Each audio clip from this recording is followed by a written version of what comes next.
Hello, it is Dream, and today I'm making a quick little PSA kind of tips video for all of the new players that are joining COTC from the brand new release of the C version.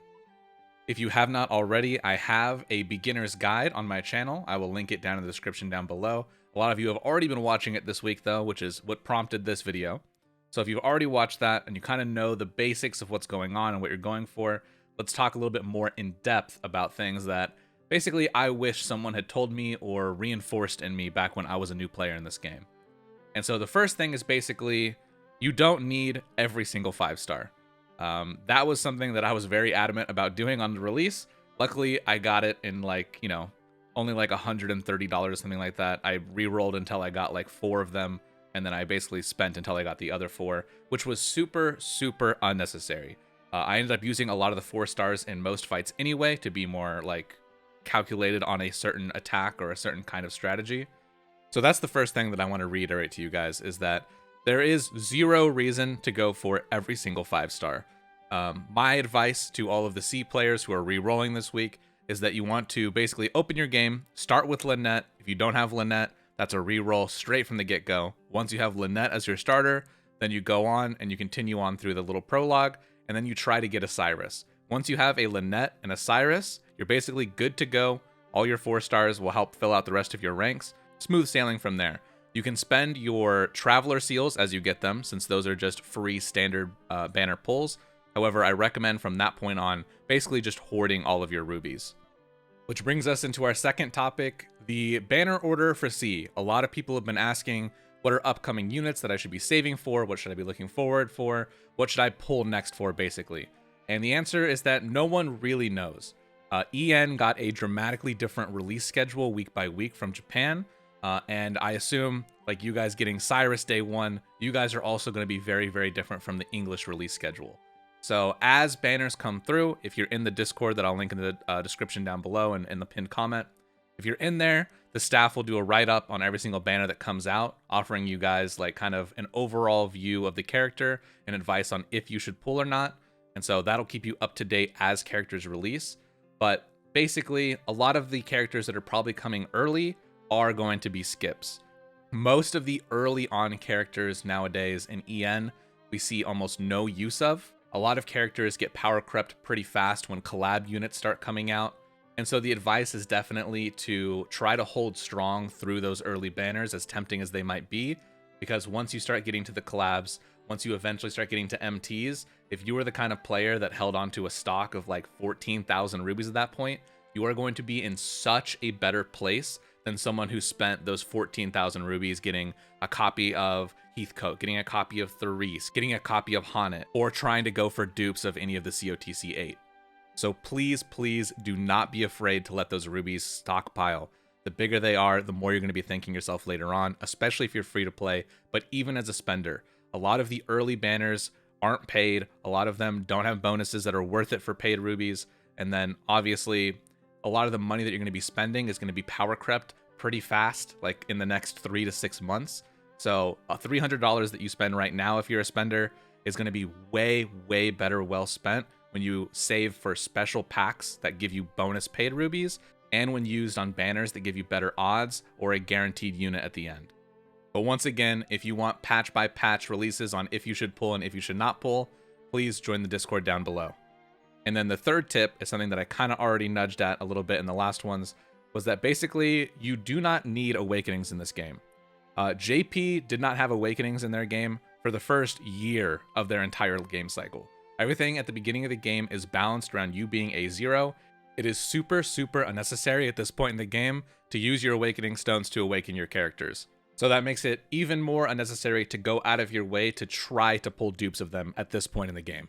And so now I'm going to talk a little bit more in depth about why that is. The first reason being ultimates. There are a few characters who eventually down the line, once you guys get the trial tower, I don't know exactly the release schedule of C, so you guys might already have it or it might be coming up really soon. But either way, in EN right now, we have a thing called ultimates. And these ultimates are leveled up by doing a tower that you climb floor by floor that give you materials to level up these characters. And the characters' ults come out patch by patch. They didn't release in like a giant bundle for us. So right now, Lynette probably does not have access to her ultimate in your game, but she eventually will. So, the advice that everyone was given in EN was basically save a Lynette stone for her ultimate.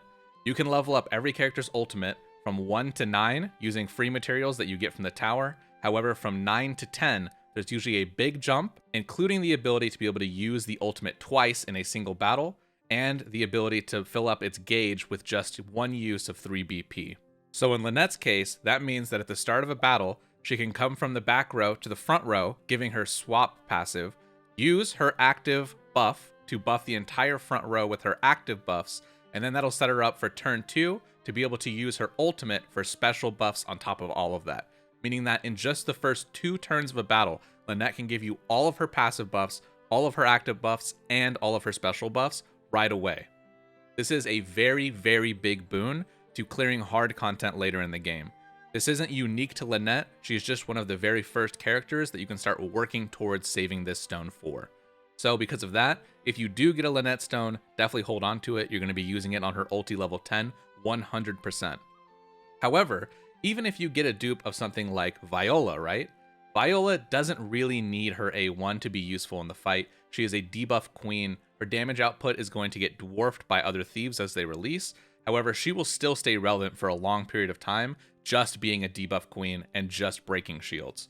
So if you get a dupe of someone like Viola, my advice is just to hold on to that stone. Don't use it for her U10, don't use it for her A1. This advice applies to basically every character you guys have right now. I think the only character probably worth A1ing in your guys' game right now is Cyrus, but it's not worth purposely going for a dupe of Cyrus. Just if you happen to get 2 Cyruses, like in your opening pulls when you're trying to go for him in the first place, that's when you're like, okay, A1 Cyrus, I have my Lynette, I'm holding on for my rubies, let's go. So basically, none of the characters that are released right now outside of a Cyrus that you did not spend extra rubies for is worth A1ing, and specifically if you do get a Lynette stone, hard hold that for her U10. Now, the other reason I'm telling you guys, like, it's not worth it to A1 a Viola. You're probably thinking in your head, what else am I going to use it on? That is a great question. In EN, we now have access to a shop called the Awakening Shard Exchange. And inside of this shop, we can FOD a stone that we're not using, like that Viola stone, and we can turn it into 1,000 Awakening Shards. With 6,000 Awakening Shards, we can buy any dupe stone of any general pool or MT character that we want. This is a very, very big deal because it means that you can miss and get dupes of 6 old characters and use that to power up really, really powerful characters later on and only need to pull them one time naturally. An example of this is if you use 6 stones that you had saved, like a Viola stone, a bunch of Millard stones, Gilderoy stones, stuff like that, if you did not use them on Awakenings, if you never ended up getting a Lynette dupe, you can use this to buy your A10 Lynette ultimate. And that's a very, very powerful choice that you have across almost every character that basically wants this buff. Prim EX down the road, Richard down the road, a lot of characters whose ultis have insane usage for a bunch of different parties. Another system that's coming soon to EN is going to be the pet system, and the pet system also uses these Awakening Shards. There is a bunch of free pets that you get from quests. However, there are very, very strong pets inside of the shard shop and inside of the paid only shop that you basically have to use these to get. None of them are super must-haves. However, they're going to be very powerful pickups to people that did end up saving their Awakening Stones and did end up having enough shards to be able to buy them when they release. And so with all of that knowledge, I know it's pretty hard to just skip a banner, to skip a waifu, to go, damn, Tiki Lin's coming out soon, I really wish I had more archers. It's really, really hard to say no to that and just wait, but all content is there forever. There is no rush to get things done. And the longer you wait to do things efficiently, the way, way more you're going to be ahead for doing that later on. I promise you. So if there's anything that you take from this, please save your Awakening Stones, save your rubies, be frugal at the start. You are not ever going to be upset with yourself for doing that. And then the next thing I want to touch on is more progression advice and stuff like that.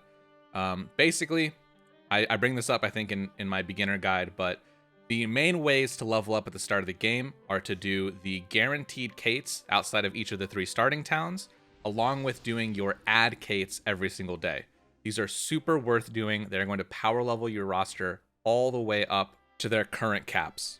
Another useful bit of information for this process is that if you use your daily nuts that you get from the Nameless Town dailies every single day on one character and hard boost them to level 71, this will upgrade the cates that you get in your ads to their highest possible tier, meaning that you can only get the 50k, the 100k, and the 300k cates, and then you can also reset once you get a kate you don't want, rewatch the ad, and it does not count as one of your 3 fights for that day.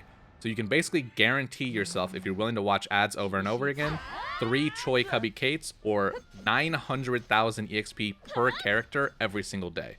This will help power level your roster really, really fast. Even if you don't want to go super aids and reset for 3 Koi Chubby Kates, even just getting 3 Chubby Kates a day is still 300k EXP to all 8 of your characters every single day. And it's going to level you up really, really fast. So I definitely recommend power leveling a single character, preferably an attacker, to level 71 ASAP. Also, down the road, you guys will get access to refights of some of the bosses from the early chapters, where you can basically kill them for a nut that gives 250k experience. And at the point where you've already beat Master of All and you're already farming BT NPCs, you're going to be in a very good position to just farm this for EXP every single day instead.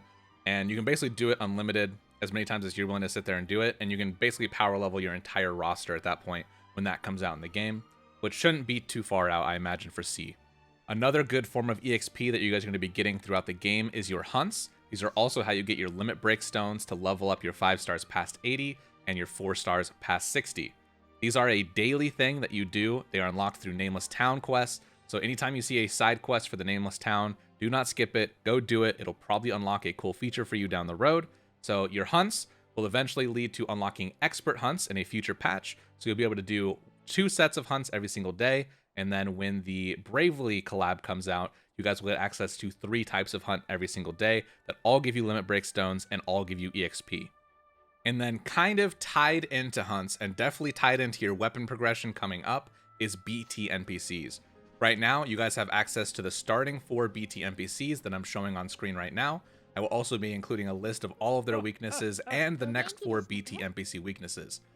When expert hunts are released, with Bestower of Fame Chapter 1, you will gain access to being able to do little mini quests to unlock each of the bottom 4 towns' elite hunts, which, upon completion, will unlock those towns' BT NPCs.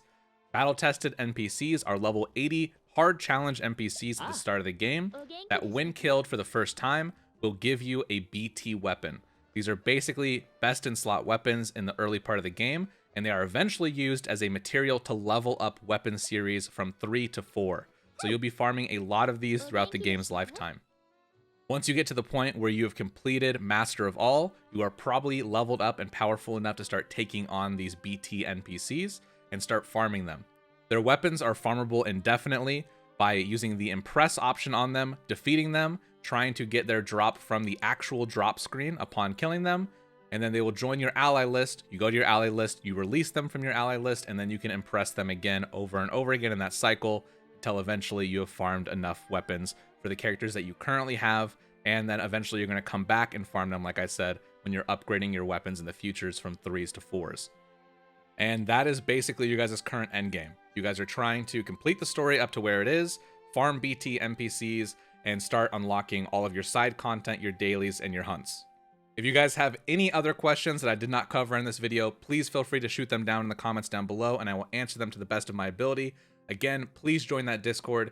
Not only are there going to be patch-by-patch character reviews to let you know if something is worth your rubies, but there's also a ton of information down there. You can always ask anyone in there a question, and they will answer you to the best of their ability. So please go in there and join. It's a good time.